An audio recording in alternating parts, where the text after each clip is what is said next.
Morning children, हिदवाई college से मैं आपकी शाहीन मैम। चलिए बच्चों, इस ऑनलाइन क्लास में एक बार फिर से आपका स्वागत है। कैसे हैं बच्चों आप सब? कैसा लग रहा है? आपकी पढ़ाई तो बहुत अच्छी हो रही है, रेगुलर पढ़ाई हो रही है, तो आप सबको बहुत खुश होना चाहिए कि काफ़ी अच्छा कॉलेज है हमारा, काफ़ी अच्छा मैनेजमेंट है हमारी पढ़ाई बहुत अच्छी हो रही है और हमारे इस पढ़ाई का कोई लॉस नहीं है, ऐसी व्यवस्था है। तो सभी टीचर्स हम लोगों को बहुत अच्छा काम कराते हैं। तो बच्चों, मैं आपको ये बताऊंगी कि क्लास 9th के हिस्ट्री में हम लोग 2 लेसन पढ़ चुके हैं। फर्स्ट लेसन क्या था बच्चों? फ्रांस की क्रांति से। दूसरा लेसन क्या था? रूस की क्रांति। तो ये फ्रांस और रूस ये सब कहाँ है बच्चों? यूरोप में। आप स्क्रीन पे देखिए, ये है आपका यूरोप। ये यूरोप देख रही हैं आप? ये मानचित्र पूरा जो मैं आपको दिखा रही हूँ, ये है यूरोप का।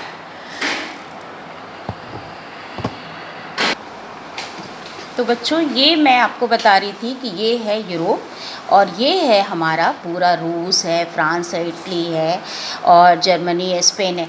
तो आपको ये सिलेबस में पढ़ना है। पहला लेसन आपका क्या है? फ्रांस की क्रांति। दूसरा लेसन है आपका रूस की क्रांति। तो इसी सिलसिले में इस पे जो मैं मैप दूंगी आपको करने के लिए, तो इससे के आप मानचित्र जो मैं पढ़ा रही हूँ, इसके थ्रू आप पूरे मानचित्र को अच्छी तरह भर सकते हैं।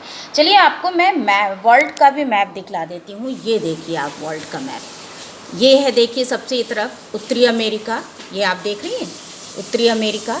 ये देखिए आप दक्षिणी अमेरिका, दूसरा महाद्वीप हमारा अफ्रीका। ये है यूरोप जिसका मानचित्र मैं आपको नीचे दिखला रही हूँ। ये है एशिया। एशिया, भारत देश हमारा कहाँ है? एशिया में। और ये है चीन, जो चीन का नाम आप बहुत ज़्यादा अभी सुन रही हैं, क्योंकि ये जिस महामारी से हम लोग जूझ रहे हैं, ये आपदा चीन से ही, कि चीन के वुहान शहर से आई थी।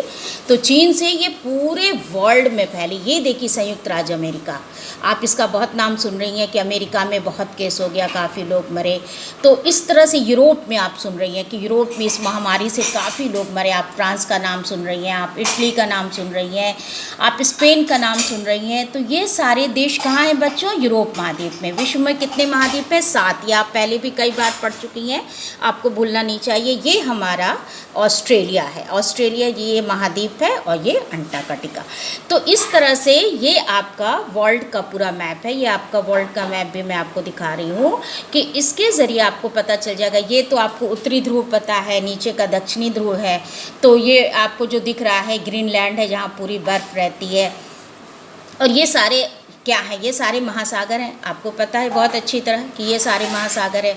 तो आप वर्ल्ड के बारे में मैं आपको दिखला रही हूँ। मानचित्र के ज़रिए भी आप समझ सकती हैं, ग्लोब के माध्यम से। जो ज्योग्राफी में आपको ग्लोब के माध्यम से आपके टीचर समझाएंगे, मैं आपको मानचित्र के माध्यम से अपना मैप बता रही हूँ।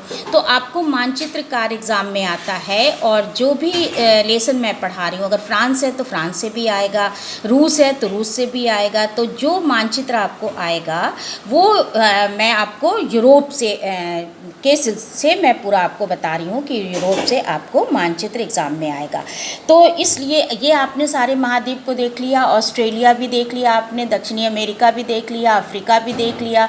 ये सब सारे मानचित्र को आपने अच्छी तरह देख लिया कि ये 7 महाद्वीप हैं हमारे विश्व में और ये कौन कौन से देश किस किस महाद्वीप के अंदर आते हैं।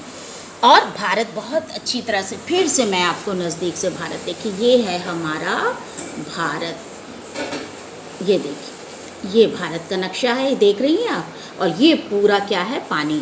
तो अब आ जाते हैं हम लोग अपने इस पे कि जो आपको मैं क्वेश्चन दूंगी वो आपको किस मानचित्र के से आएगा? आपको यूरोप से आएगा बच्चों। तो इसमें मैं आपको बताती हूँ, ये है यूरोप का मैप, आप देख रही हैं। तो यूरोप में आपको हम बता दें कि जब हम लोगों ने पढ़ा था कि प्रथम विश्व युद्ध कब शुरू हुआ था? 1914 में। और कब ख़त्म हुआ था? 1919 में। और द्वितीय विश्व युद्ध कब शुरू हुआ था? 1939 में। और कब ख़त्म हुआ था? 1945 में। तो प्रथम विश्व युद्ध के बाद बच्चों यूरोप के जो देश थे वो 2 गुटों में बंट गए थे। एक गुट में था इंग्लैंड। देखिए आप मानचित्र को बहुत गौर से देखिए,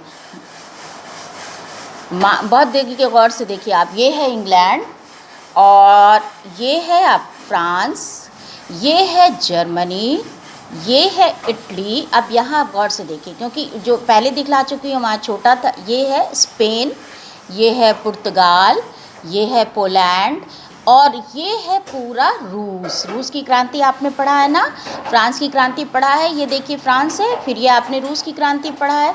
तो प्रथम विश्व युद्ध के बाद से पूरा विश्व हमारा दो गुटों में बढ़ गया था। एक गुट में था इंग्लैंड, फ्रांस और रूस। अब ये देखिए इंग्लैंड, फ्रांस और ये जो रूस, ये पूरा येलो पोर्शन इतना बड़ा जो आप देख रही हैं रूस, ये कौन सा ये दोनों एक गुट में था। अब दूसरे गुट में आप आ जाइए, ये देखिए जर्मनी, ये आप देख रही हैं जर्मनी, और ये देख रही हैं इटली, ये इटली है, जर्मनी है, और यहाँ पे आ जाइए येलो पे देखिए, ये छोटा सा है ऑस्ट्रिया। आप जब वीडियो देखें खोलेंगी तो और आपको अच्छी तरह से वीडियो सुनेंगी और देखेंगी तो आप बहुत आसानी से अपना मानचित्रकार कर सकती हैं। तो ये इसमें आपको कोई भी दिक्कत नहीं आनी चाहिए।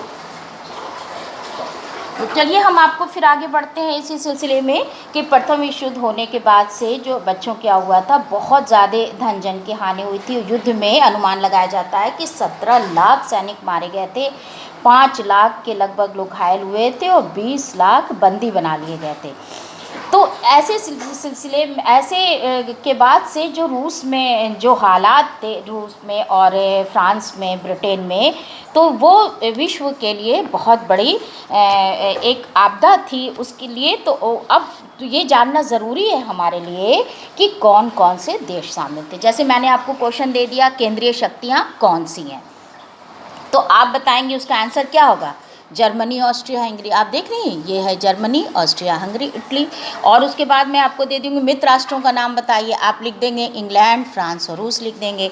और ऐसे देश जो बाद में शामिल हुए, अगर मैं आपसे कहती हूँ तो आप ये बता देंगे इटली। इटली बाद में शामिल हुआ था, ये इटली है। और ये रोमानिया, ये देखिए रोमानिया है यहाँ पे, रोमानिया बाद में शामिल हुआ था। और ये देखिए पुर्तगाल, ये पुर्तगाल क्या हुआ था द्वितीय विश्व युद्ध में, बाद में शामिल हुआ था। शुरू में नहीं था शामिल, बाद में शामिल हुआ था। तो इस तरह से ये आपको क्वेश्चन जो आएगा, इस क्वेश्चन पे आप जो है ये सारे क्वेश्चन हल कर लीजिएगा इस मानचित्र के सहारे से, और आप ये मानचित्रकार पूरा कर दीजिएगा, आपको एग्ज़ाम में आएगा। अब आपको बच्चों मैं ये भी बता दे रही हूँ कि ये तो आपको मानचित्रकार मैंने बता दिया बहुत अच्छी तरह, मैं आपको अभी क्वेश्चन दूंगी वो आप कर लेंगी। इसके साथ बच्चों आपको मैं बता रही हूँ कि आपको प्रोजेक्ट वर्क करना है। प्रोजेक्ट वर्क करने के लिए आप करेंगी, प्रोजेक्ट का नाम मैं एक बार लिख भी दूंगी, लेकिन आपको वीडियो अच्छी तरह आप सुनिए। आपको करना है फ्रांस की क्रांति, फ्रांसीसी क्रांति। किस पे करना है प्रोजेक्ट? फ्रांसीसी क्रांति।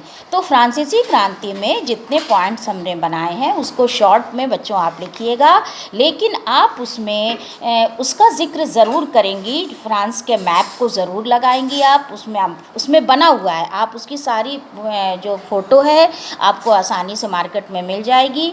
और उसके बाद से बच्चों आप उसमें राजनीतिक प्रतीकों के मायने ज़रूर करेंगी।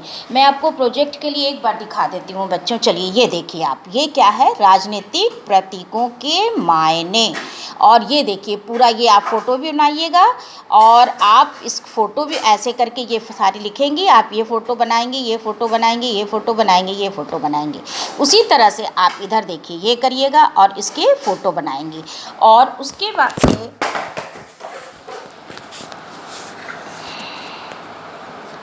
ये आप जो है बच्चों इस पूरे मैप को कंप्लीट कर लीजिएगा, और इसमें नेपोलियन के बारे में आप ज़रूर लिखिएगा कि नेपोलियन क्या है, फिर दास प्रथा कैसे ख़त्म हुई, दास प्रथा का उन्मूलन कैसे हुआ। तो ये पूरे मैप वर्क को कर के आप जो है वहाँ पे कंप्लीट कर लीजिएगा, और ये प्रोजेक्ट वर्क कंप्लीट कर लीजिएगा। और प्रोजेक्ट में पूरी फ्रांस की क्रांति को शॉर्ट में लिखिएगा, जिसमें नेपोलियन और राजनीतिक प्रतीकों के मायने ज़रूर होना चाहिए। और आप उसको फ़ोटोकॉपी करा लीजिएगा, नहीं तो मार्केट में आप जाएंगी तो आपको फ्रांस की क्रांति का यूरोप से आपके मांगेंगे मैप, तो आपको सारी फ़ोटो उसकी मिल जाएगी। तो चलिए आज के इस वीडियो में मैंने आपको मैप वर्क और प्रोजेक्ट वर्क के बारे में बताया बच्चों। फिर नेक्स्ट क्लास में नेक्स्ट चीज़ समझाएंगे। Thank you.